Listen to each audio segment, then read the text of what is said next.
विधवा माँ आंखों में खटकती हैं। भगवान के नाम पर कुछ दे दे बेटी, 2 दिन से कुछ नहीं खाया है।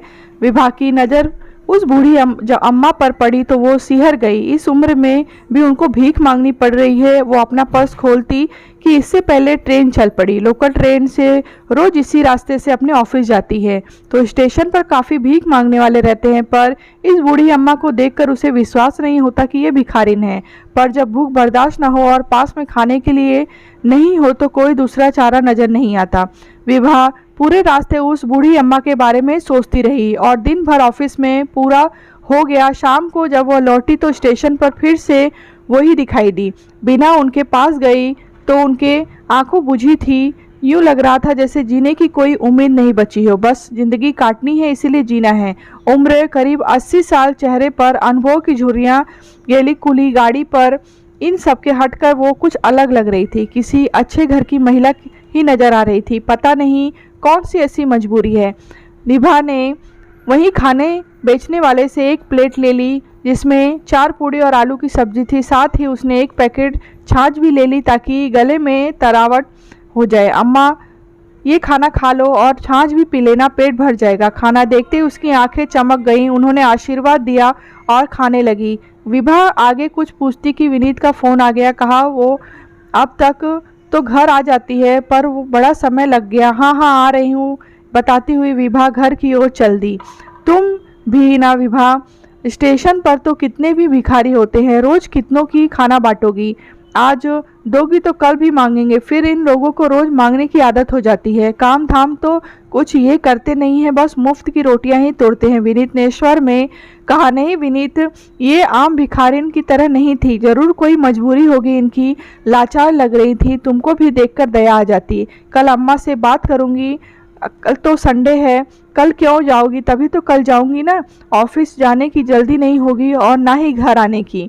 अगली सुबह विभा स्टेशन की ओर चल दी। वहां पर उसने बूढ़ी अम्मा को ढूंढा पर वो कहीं दिखाई नहीं दी। तभी पूछने पर किसी ने बताया कि वो स्टेशन के बाहर जो बड़ा सा बरगद का पेड़ है वहीं पर उनका बसेरा है। वो विभा नहीं चल गई।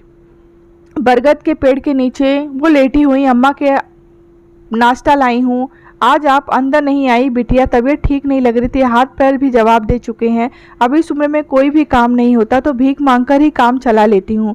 वैसे कभी कभी तेरे जैसे लोग भी आते हैं, मुफ्त में खाना दे जाते हैं। अम्मा आप कब से भीख मांग रही हैं? विभा के सवाल को सुनकर वो हैरान रह गई और आंखों से आंसू बहने लगे। बिटिया भीख मांगना मुझे पसंद नहीं, पर क्या करूँ, मजबूर हूँ। इस उम्र में हाथ पांव चलते नहीं हैं, पेट के आग बुझाने के लिए खुद भी जलना पड़ता है। कभी नहीं सोचा था कि मेरी ये स्थिति होगी, तो मैं तो स्टेशन पर भिखारियों को खुद ही भीख देती थी। खाना, कपड़ा, जरूरत का सामान बांटती थी। शहर के बीचों बीच हमारा बड़ा सा मकान था। मकान में नौकर चाकर, ये किसी रानी से मैं कम नहीं थी। घर पर दादी सास का हुक्म चलता था तो लाठी हाथ में लेकर सबकी बजाती थी। मजाल थी कि उनके हुक्म के बिना एक पत्ता भी हिल जाए। घर में खाने पीने की कोई कमी नहीं थी। हर आने जाने वाले घर में पूरा सम्मान किया जाता था। नौकर, माली, धोबी, मुनीब सबको त्योहार पर अच्छे कपड़े और पैसे मिठाई देते थे। जब मेरी गोद भराई हुई तो पूरा गांव जमा आया था। देसी घी में पकवान बने थे। सबने बेटे का आशीर्वाद दिया और मुझे पहली संतान के रूप में सोहन मिला। सोहन की परवरिश में कोई कमी नहीं रही। 1.5 साल बाद ही रोहन भी हो गया। 2 बेटों की माँ बनने का जो गर्व था वो मेरे सिर पर चढ़कर बोल रहा था। मैं दादी सारा और सारा की प्यारी बहू थी जिसने खानदान को 2 वारिस दिए थे। हम हर त्योहार पर मंदिर और स्टेशन पर जाकर भिखारियां और जरूरतमंद को कपड़े और खाना बांटते थे। मेरे दोनों बेटे बड़े हो रहे थे। पति विरासत में मिला व्यापार संभाल रहे थे। घर में साक्षात अन्नपूर्णा का वास था। दोनों बेटों के अच्छे से परवरिश हो रही थी, पर वो ज़्यादा धन देखकर बिगड़ने लगे थे। पढ़ाई से भी जू चुराकर गलत संगत में फंस गए थे। दोस्तों और पैसों लुटाने लगे थे। घर में उनको डांटा जाता तो सुनाया जाता तो मैं माँ होकर बेटों का ध्यान नहीं रख पाती हूँ।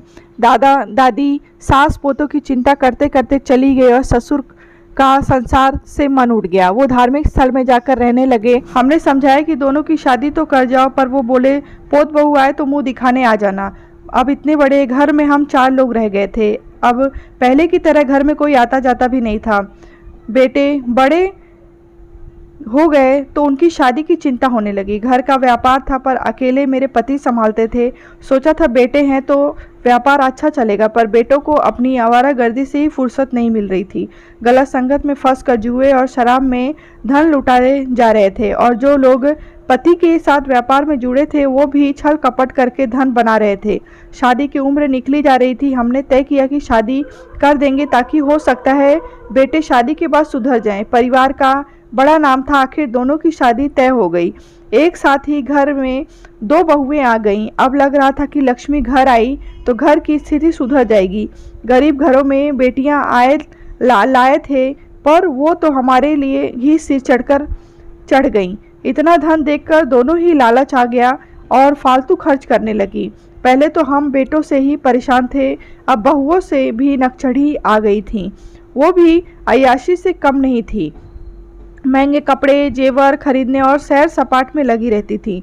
मेरे पति व्यापार और मैं घर बार संभाल रही थी। दोनों देर तक उठती नहीं थी और रसोई में पैर नहीं रखती थी। मेरी हालत देखकर पति ने बेटों को कई बार समझाने की कोशिश की, पर वो समझे नहीं। ये चिंता करने लगे और एक दिन अचानक इनकी तबीयत बिगड़ी और मुझे संसार में अकेला छोड़कर चले गए। इनके जाने के बाद भी बेटों को नींद नहीं खुली। दो बच्चे हो गए, पर व्यापार संभाला नहीं गया और उसमें नुकसान होने लगा। एक दिन ऐसा आया कि कर्जदारों की भीड़ सिर पर आकर खड़ी हो गई। दोनों बेटों को तब होश आया जब तब सब कुछ नष्ट हो चुका था। अब घर में लड़ाई झगड़े शुरू हो गए। दोनों बहुएं रोज मायके जाने की धमकी देती और घर में भी पैसों की भारी तंगी हो गई थी। वो कहते हैं ना, विधवा माँ सबकी आंखों में खटकती है। मैं विधवा थी, कोई सहारा नहीं था, तो दोनों बेटे बहू कुछ भी सुना देते थे। मेरे खाने पीने में कटौती करने लगे थे। उन्हें लगता था कि अकेली इस माँ का बहुत खर्चा हो जाता है। अब रोज मुझे कोसा जाने लगा। मेरी वजह से दोनों कहीं ढंग से काम नहीं कर पा रहे हैं। घर में विधवा हो तो बरकत भी कम होती है। यही सोचकर बहुएं भी मुझे ताने देने लगी थी। मुझे कुछ समझ नहीं आ रहा था कि मैं क्या करूं।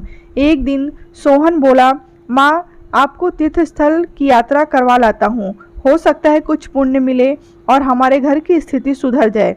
मैं भी खुश थी, पर थोड़ी आशंकित थी। आखिर ऐसी गरीबी में तीर्थ यात्रा करवाने की क्या सूझी। फिर भगवान का ही फैसला मानकर मैं तैयार हो गई। जिस तीर्थ स्थल जाना था वहाँ से 2 स्टेशन पहले सोहम मेरे लिए पानी लेने को प्लेटफॉर्म पर उतरा था। पानी तो लाया नहीं और खुद भी नहीं आया। ट्रेन चलने लगी और मेरे पास 1 रुपया भी नहीं था। स्टेशन जाकर गाड़ी रुक गई। मैं नीचे उतरी और अपने बेटे को संभाल रखी थी, पर वो नहीं आया। स्टेशन पर ही सुबह से शाम हो गई। पास में पैसा भी नहीं था और भूख भी लग रही थी। कुछ नहीं सूझा। 1-2 दुकानदारों को अपनी आप बीती सुनाई, पर किसी ने मुझे खाना नहीं दिया। मैंने कहा, मुझे उधार दे दो, मेरा बेटा 1-2 दिन में लेने आ जाएगा। तो सब हंसने लगे। अम्मा तुम बहुत भोली हो, तुम्हारा बेटा अब कभी नहीं आएगा। वो तुम्हें यहाँ छोड़ गया।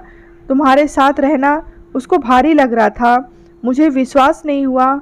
9 महीने जिस बेटे का भार उठाया, खून से सींचा, आज उन्हीं बेटों को भी माँ भारी लगने लगी थी। बस तब से बेटों का इंतज़ार करना छोड़ दिया। अब तो यही स्टेशन पर भीख मांग कर गुजारा कर लेती हूँ और भगवान का नाम जप लेती हूँ। बूढ़ी अम्मा की कहानी सुनकर विभा की आंखें भर आई। सच है, सब जानबूझकर भीख नहीं मांगते, कुछ लोग मजबूर भी होते हैं। विभा घर पर आ गई, अपनी बूढ़ी अम्मा से मिलाई। कोई कहानी सुना दी होगी। हाँ विनीत, ऐसी कहानी जो अंदर तक मन को झकझोर देती है। बेटों से माँ का भार ना उठाया गया तो वो उन्हें स्टेशन पर छोड़ चले गए। मैंने कहा, बूढ़ी अम्मा आप अपने घर का पता दो, पर वो मुकर गईं। वो अब ना बेटों के साथ रहना चाहती और ना ही उन्हें सज़ा दिलाना चाहती, वापस भी जाना नहीं चाहती। जब बेटों ने मेरा त्याग कर दिया तो मैं क्यों उनके मोह रखूं। पत्थर की बन गई हैं अब। पर विनीत, मुझे अम्मा का इस तरह स्टेशन पर भीख मांगना अच्छा नहीं लगता। हम उनके लिए कुछ नहीं कर सकते। विभा, हम क्या कर सकते हैं? हमारी अपनी नौकरियां हैं, अपनी बेटी है, उसकी जिम्मेदारी हमारी है। हम उसे अच्छा जीवन दें। इसीलिए विनीत, हम अपनी बेटी को सब दे रहे हैं, पर जो सबसे अमूल्य विरासत है वो नहीं दे पा रहे हैं। हमारी बेटी अकेलेपन से जूझ रही है। हम उसे समय नहीं दे पा रहे हैं और ना ही दादी नानी का प्यार दे रहे हैं। विनीत, क्यों न हम उन बूढ़ी अम्मा को गोद ले लें और अपने घर लेकर आएं। उन्हें भी सहारा मिल जाएगा और हमारी बेटी को दादी नानी का प्यार भी मिल जाएगा। तुम्हारा दिमाग खराब हो गया है। ऐसे ही रास्ते में किसी को भी उठाकर अपने घर ले आऊं? किसी के बारे में कुछ पता तो नहीं होना चाहिए, फिर वो हमारी कोई नहीं लगती। ऐसे मदद करना चाहो तो कर सकती हो, पर उन्हें घर तो नहीं ला सकते। अनजान अजनबी लोगों का कोई भरोसा नहीं होता। लेकिन विनीत, तुम भी तो अनजान और अजनबी थे जब तुम्हें अनाथालय से लाया गया था। विभा की बात सुनकर विनीत चौंक गया। फिर वो झूठ भी तो नहीं बोल रही थी। वो भी अनाथ था। जाने क्यों उसके माता पिता ने उसका त्याग कर दिया था। आज भी उसे अपने माता पिता की याद आती है। जिन लोगों ने उसे गोद लिया था उन्होंने बड़े लाड प्यार से पाला और आज उन्हीं के दम पे वो अपने पैरों पर खड़ा था। विभा से शादी हुई और एक दिन दोनों उससे ही मिलने अपनी कार से आ रहे थे, पर भीषण सड़क दुर्घटना में दोनों मारे गए और अपनी पोती का चेहरा भी देख नहीं पाए। विनीत फिर से अनाथ हो गया था।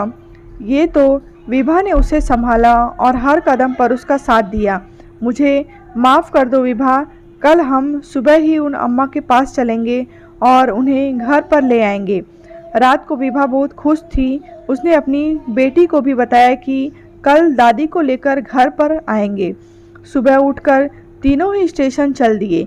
विभा की नज़रें उन्हें ढूंढ रही थीं। तभी दूसरी और बहुत भीड़ दिखी तो भी भीड़ के अंदर देखने की कोशिश करने लगी। अंदर देखा तो मुंह से चीख निकल गई। अम्मा का शव पड़ा था। काफ़ी दिनों से बीमारी थी। समय पर इलाज ना मिलने से कारण मृत्यु हो गई। 2 बेटों की माँ भीख मांगने पर मजबूर हो गई थी और आज एक लावारिश की भांति स्टेशन पर पड़ी थी। विभा रोने लगी। बहुत मुश्किल से विनीत ने समझाया। लोग एक एक करके जाने लगे, पर विभा वहाँ से हिली नहीं। विनीत, हम अम्मा को अपने साथ नहीं रख पाए, पर सम्मान से इनका अंतिम संस्कार तो कर ही सकते हैं। इनके बेटों को थी खबर भी नहीं होगी कि आज उनकी माँ इस दुनिया से चली गई है। विनीत ने पुलिस वालों से परमिशन ली और सम्मान से अम्मा का अंतिम संस्कार कर दिया। विभा ने भीगी आंखों से उन्हें विदाई दी। दोस्तों, समाज में लड़कों की बड़ी चाह है कि बेटे होंगे तो माता पिता को बुढ़ापे में सहारा मिलेगा, उनके हाथों से चिता को आग दी जाएगी। पर कलयुग में सब परिभाषा बदल गई है। बेटे जीते जी माता पिता को छोड़ देते हैं, घर से बेघर कर देते हैं। कहानी आपको अच्छी लगी हो तो लाइक करें, शेयर करें।